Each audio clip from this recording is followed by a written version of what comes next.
Hello everyone, welcome back to my YouTube channel. আজি ভাৰত ইতিহাসৰ যুদ্ধসমূহৰ বিৱৰণীৰ ওপৰত অতি গুৰুত্বপূৰ্ণ কুৱেশ্যন কেইটামান লৈ আহিছোঁ। গতিকে ভিডিঅ'টো স্কিপ নকৰাকৈ শেষলৈকে চাব বুলি আশা থাকিল। তেন্তে বলক আজি আমি প্ৰথম কুৱেশ্যনটো আৰম্ভ কৰোঁ। কলিংগ যুদ্ধৰ কিমান খ্ৰীষ্টপূৰ্বত হৈছিল? বন্ধুসকল, ইয়াৰ শুদ্ধ উত্তৰটো হৈছে খ 305 খ্ৰীষ্টপূৰ্বত। বন্ধুসকল, অশোকে কলিংগৰ সম্ৰাষ্টক পৰাস্ত কৰিছিল, মনত ৰাখিব। নেক্সট কুৱেশ্যনটোলৈ আহিছোঁ, তৰাইন প্ৰথম যুদ্ধ কেতিয়া হৈছিল? ইয়াৰ শুদ্ধ উত্তৰটো হৈছে ক 1191 চনত।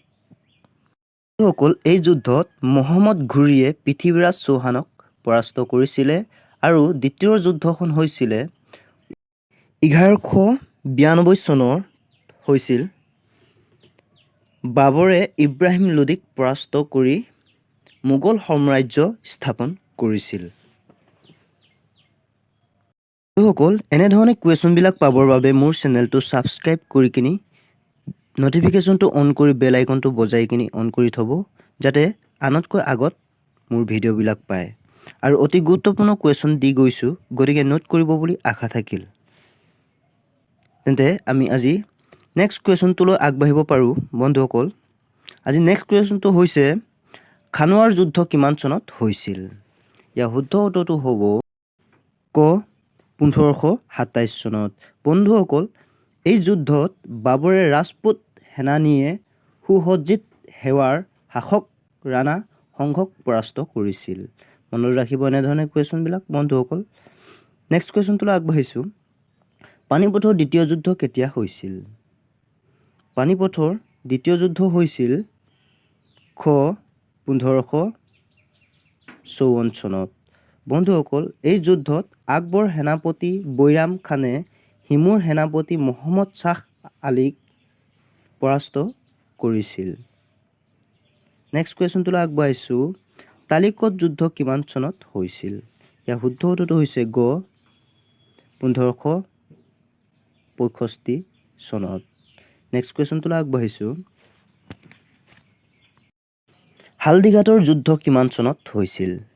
ইয়াৰ শুদ্ধ উত্তৰটো হৈছে গ 1574 চনত। নেক্সট কুৱেশ্যন পিনে আগবাঢ়িছোঁ। বন্ধুসকল, পলাশী যুদ্ধ কেতিয়া হৈছিল?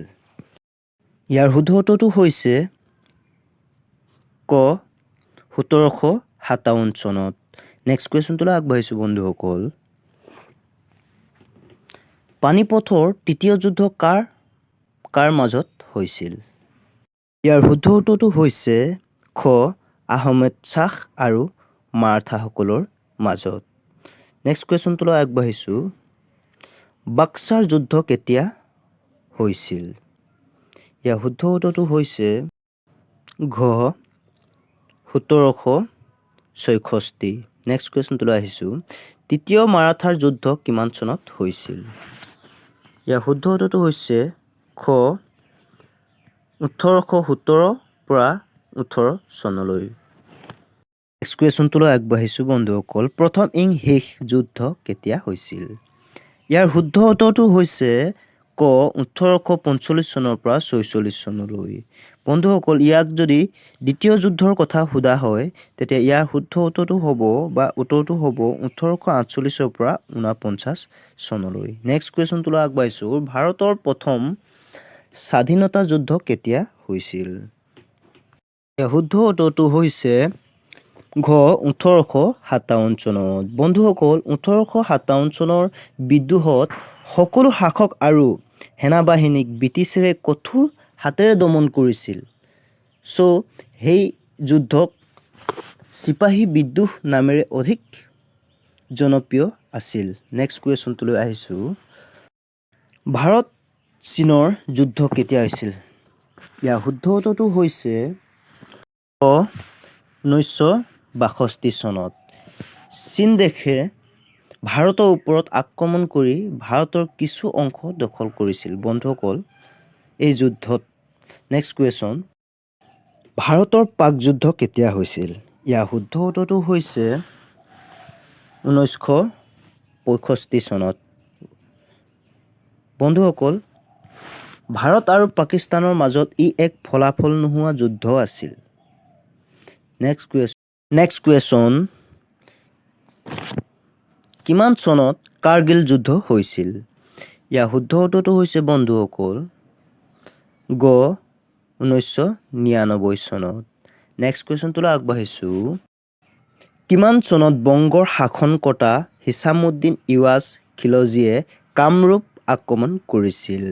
ইয়াৰ শুদ্ধ উত্তৰটো হ'ব খ 1226 চনত। বন্ধুসকল, ইলটুছ মিছন অধীনত এয়া আছিল মুছলমানৰ দ্বিতীয় কামৰূপ আক্ৰমণ। যদি বন্ধুসকল প্ৰথম আক্ৰমণৰ কথা সোধে তেতিয়া প্ৰথম আক্ৰমণৰ চনটো হ'ব 2206 চনত। নেক্সট কুৱেশ্যনটোলৈ আহিছোঁ। মিৰ্জুমলাই 1662 চনৰ 4 জানুৱাৰীত কোচবিহাৰৰ পৰা অসম আক্ৰমণৰ বাবে কিমান অশ্বাৰোহী সৈন্য লৈ আহিছিল? ইয়াৰ শুদ্ধ উত্তৰটো হ'ব খ 12,000। বন্ধুসকল, এইকণতে জানি থোৱাটো ভাল যে মিৰ্জুমলাই 30,000 পদাতিক আৰু 323খন যুদ্ধ নাও সহক লৈ আহিছিল লগত। নেক্সট কুৱেশ্যনটোলৈ আগবাঢ়িছোঁ বন্ধুসকল। মিৰ্জুমলাই আহোমৰ ৰাজধানী গড়গাঁও কিমান চনত অধিকাৰ কৰে? ইয়াৰ শুদ্ধ উত্তৰটো হৈছে ক 1662 চনৰ 7 মাৰ্চৰ তাৰিখে। নেক্সট কুৱেশ্যনটোলৈ আগবাঢ়িছোঁ বন্ধুসকল। কিমান চনত অসমীয়া সেনাই মোগলৰ সেনাক খেদি মানস নদীৰ পাৰ কৰিছিল? ইয়াৰ শুদ্ধ উত্তৰটো হ'ব গ 1665 চনত। নেক্সট কুৱেশ্যনটোলৈ আগবাঢ়িছোঁ বন্ধুসকল। অন্তিমটো কুৱেশ্যনলৈ আহিছোঁ। শৰাইঘাটৰ ৰণ কেতিয়া হৈছিল? ইয়াৰ শুদ্ধ উত্তৰটো হ'ব ক 1671 চনত। বন্ধুসকল, আপোনালোকে ইমানখিনি সময় দি কিনি মোৰ ভিডিঅ'টো চোৱাৰ বাবে অশেষ ধন্যবাদ থাকিল। আৰু লগতে ভিডিঅ'টো চাই কেনে পালে প্লিজ কমেণ্ট কৰি জনাবলৈ নাপাহৰিব। আজিলৈ ধন্যবাদ।